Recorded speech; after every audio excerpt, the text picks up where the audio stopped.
These teams that I'm looking at right now, because they had China written all over the board, and they were just overall, even though it wasn't only Chinese team that won Miramar games, just overall, if you look at it from a regional perspective, there were just so many good performances coming out of China, on Miramar in particular. Yeah, exactly. It is a map that seems to be right now very well figured out by them.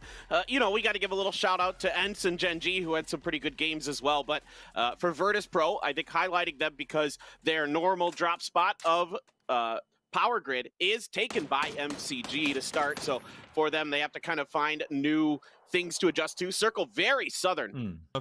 Of how Zenith actually played pretty well. I still think back to their incredibly good Yasnaya win on in the weekly finals, and there and see what's going on in front of him. He heard the team up there, so gonna see if they want to fight. Uncivil gets out. Oh my goodness, Alo gets the knock onto Punij. Actually, Uncivil's there to get the cleanup. Roth now gets out of his vehicle. I'm pretty sure they know Uncivil's lit, so they're gonna try it. Good job by Roth to get the knock here, but now he's taking fire from Alo, and we talk about this a lot. Shoot to kill does a fantastic job covering each other. Alo is gonna get the knock on to Roth, so as is PUBG tradition, North America fighting. I was gonna say, but others, like earlier on Ence, they would have maybe not gone out and done well. They did, especially in this area we're seeing right now, where Tank is getting pulled off on by STK. Ence had a great win, and now that's gonna be 2 down. Tank gets the double. Alo and Purdy both gone down, gets the double flushing there as well, and with the circle going down towards the south, that real moment for him. Now let's move over to Gen.G and TSG. They have to fight this out. Peng has a great angle. They're gonna trade out. Peng finds another.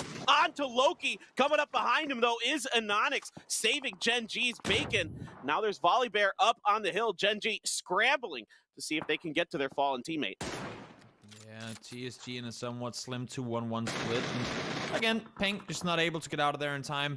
Unfortunately, doesn't manage to do so. And actually made a 2-2 split. Sorry, Yamcha was down there as well. So they lose out on it. And now, Liquid, oh, Mexi, watch out, that buggy. Seems like it has a mind of its own. Trying to pull up here.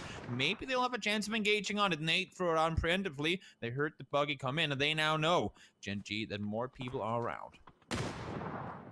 Yeah, Gen.G is scrambling to get the reses and buy time to get their team back to full health, but get everything going, and that kill does fall to Mexi. But again, weekly survival, all that matters is that you get the win, so it's okay to let other teams steal those flushes this time around.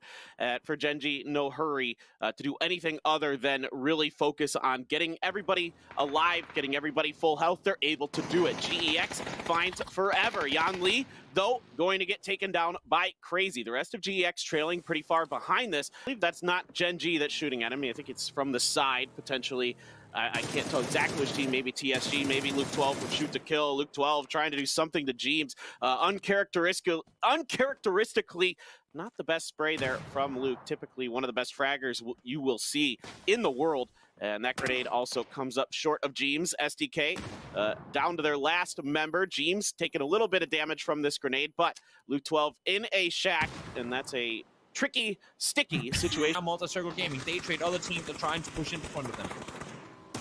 Yeah, Infantry lining up under the hill. That motorcycle almost runs over Zhao Ying. He just barely avoids it. Ling doing a buggy, taking shots from TSG and Infantry. MCG fully committing to this particular site. And look at this overview that TSG expect that to last too much longer. Everybody want the compound from where they don't have to move. 3 teams sent it forward, and right now Infantry are the ones in the better position. That was an 8 thrown forward. Seems to me like no damage will be done. Let's see if the next circle is granting at least some sort of favors to the west side team. So if it is going east, nope, straight up to the north we go. Still going to be some. Clib has been knocked as well. So Ibiza and Jeems, the pressure is on them to see if they can defend from this Korean onslaught. Ibiza prone on the hill with his M4, gonna let some of these vehicles drive by, but Esther spots him out quickly. He was trying to be patient, trying to see if he could catch one trailing, pick up something that way. Meanwhile, CC has a bolt and has an angle. Let's see if he tries to pop off with it. And Luke 12, like you mentioned, he was gonna be a thorn on the side for Team Liquid, comes up, takes down their final member. 4 a.m. a bit, and now 4 a.m. has caught back up, and for GEX, they were busy watching Gen.G and Team Liquid for quite some time, and this opened the door for 4 a.m. You really do not want to give these guys any hope, any breathing space, because they will shut you down. I say that, but CC with a very nice job working up with the stun and then finishing Crazy, but now VP far underneath this, gets the knock onto CC. Lou sprays with a Groza. finally catches the head of Mao Ye. That's going to put him down. Only Leo left for GEX inside of this house, and I imagine 4 Angry Men is going to be pouncing very, very quickly. He does do a good job getting some shots into Godby to back him off. Stuns trying to buy as much time. Smokes in here as well. Finally, the Molly's going to land inside of there and catch Leo, and he is all but done. I think that's going to be the end of him here shortly. Indeed, 4 AM finishes the job. Yeah, great 2v3 breach from 4 AM. Unfortunately, as I said, I don't want to say it's for nothing, because there is the wild situation where 4 AM somehow managed to bring home the win. And of course, that does start with them getting kills and making space for themselves, but it's going to be unlikely. Let's see, Circle. Well, I mean, if there's a 4 AM, if in the bottom, like their communication seemed on point, their rotation were good, they didn't lose players early like we saw them do so many other times, and if that's something we can expect for them coming into today, they could easily make it through to the finals as well. Let's see, Rilo finds Noad. Right, the fight on the east side has been brewing for a while, and now Buriram needs to push forward towards Oath. Yeah, Oath has a pretty good surround on Buriram's position. Buriram has to come in through the circle. Oath has it barricaded with their complex. Edie landing some pretty good shots there. And now he's looking to go over to another one. My word, hits more shots onto Pat Caps, doing good damage with that mini, with the 8X, taking advantage of that high bullet velocity. And Edie has a motorcycle. So let's see what the call is going to be here. Is this going to be some kind of distraction? Is he going to drive around, or is he just inching up forward and keeping it alive? Indeed, that's all that Edie wants to do for now. Back over to Virtus.pro. Has found this compound after not completely finishing off Zenith, though. They don't feel like they could comfortably do that. They have to deal with what's going on inside of this house first. That grenade did not quite do as much damage as Batulins probably would have liked. Here come the reinforcements. Grenade upstairs. No one home for that. They just rush on inside. Iruzen gets the knock here on Anura. It's quick flush as well. Infantry still above, waiting in the wings for whoever wins this fight. Not afraid to take a fight. They never have been. They're just very, very, I guess you can say, calculated with when and how they go about doing it. Virtus.pro, these buildings are so damn difficult to push in, but at least for now, they've granted themselves control of the bottom floor. Question is whether they're gonna be willing to push upstairs and up. We've seen so many. If there's a building, we've seen the most 3v1s and whatever, and this would probably be it. Will it be needed for them to push up at all? Let's see, the Natus in. Nope, Puchos does fall down, and I don't see a whole lot of ways he can get back up, as he does get flushed in the benefit. So it's just Flash left alive with none of the, well, flashes to his name. Yeah, Flash gonna try to hold the angle around the bookshelf there. Oops. That was, oh, it goes Infantry who shot them. Flash gets one, not able to get any others. Wants to go. They're waiting for Oath to try and make a run for it. Maybe they can trap them coming in, but Loki over the top is looking down, and Ence, sorry, they were just not prepped for a team to potentially peek over the hilltop. That blue will happen, but they're waiting for this fight to start, and then I think they're going to get involved, and indeed, it is going to be Anonix splashing into Diggory. It's going to be Esther who's going to get the knock. They're going to send it down the hill here. Rustin Mart takes care of Pat Caps, but Loki trying to get behind, get a flank. This is what Gen.G really likes to do. They like to use these vehicles to make their attacks. Then they keep 2 behind and send 1 or 2 in the vehicles. Now, Rustin Mart does spot out Anonix, at least enough of him, but doesn't get any damage. Stuns up, Rustin Mart in trouble. It's going to be Anonix's grenade that finished the job, and Ence is out in 10th. Very smart push down the hill from Gen.G. They knew that going over the top would not only open a third-party opportunity for Ence towards them, but also leave them vulnerable and exposed to the compound of Afreeca Freecs. So going down towards the east side, while it is low-ground terrain, allowed them to push forward, and now they're trying to do damage to Oath as well. 1 down already. There are only 2 left alive, but so are Oath. And as I say that, a card from the side takes down Balefrost. Oh boy, Relo is taking a whole bunch of damage from multiple angles, and it's being very, very difficult. Afreeca Freecs now seeing what's going on just barely over this hill. So Akkad is helping out Gen.G a little bit unintentionally. Circle.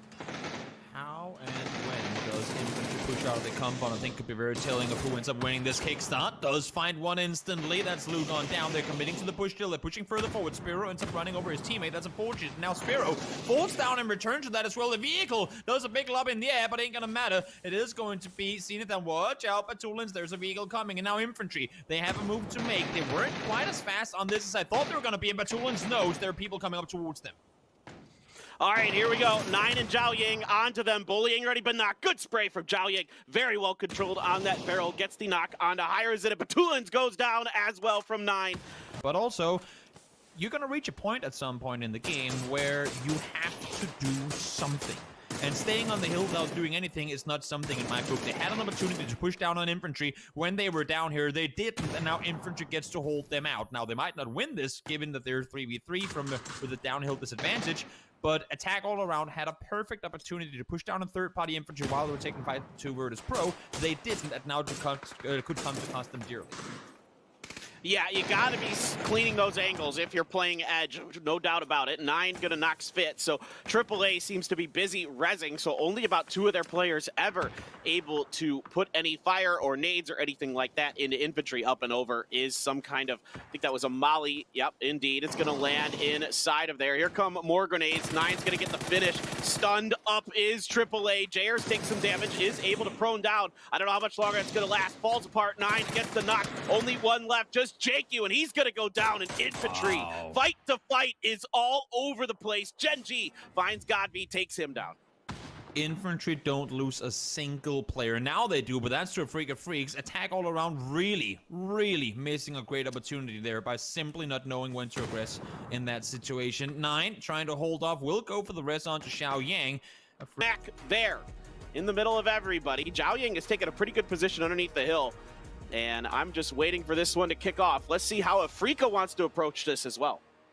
I'm surprised to see Onyx play down towards the south. I thought he was going to try and claim position over the top. He knows that he don't have to leave before Account will have to get off the roof of the building. Now let's see 9 trying to make the run around. Not going to work out. Xiaoyang is there to help, so he does stay alive for now. Blue is on his back, though. He has to keep on moving, and now Freaks have to leave. And this, as you said, is working out perfectly for Gen.G, who are currently just waiting for this fight to brew, and maybe they can get themselves a third-party opportunity. 9 gets a count down to half HP, 49 HP and counting as they try to make the run forward. Now Onyx, he gave up the high ground control. That's what I was surprised by. We still managed to get EJ with the nade, though. Yeah, a really nice grenade from Gen.G. Good timing, being patient, playing safe for now. But Esther's gonna get knocked by 9. Tried to step through, but gets spotted through the smoke by 9 of Infantry. EJ is down, a COD on the spot, going for the res. Xiaoyang here, gonna try to go for some heals himself, as there is a little bit of time. This phase 9 circle does move rather slow, and Onyx over to Gen.G. So a lot of teams getting ready, getting set for the final moments that are just about to be happening. 9 and Xiaoyang still with a lot of smokes in their way, trying to keep track of what Afreeca is doing. Some good shots into a COD, but a COD has enough of a lip in front of him to prone behind it. Xiaoyang almost gets the knock. A COD escapes with a sliver of health there.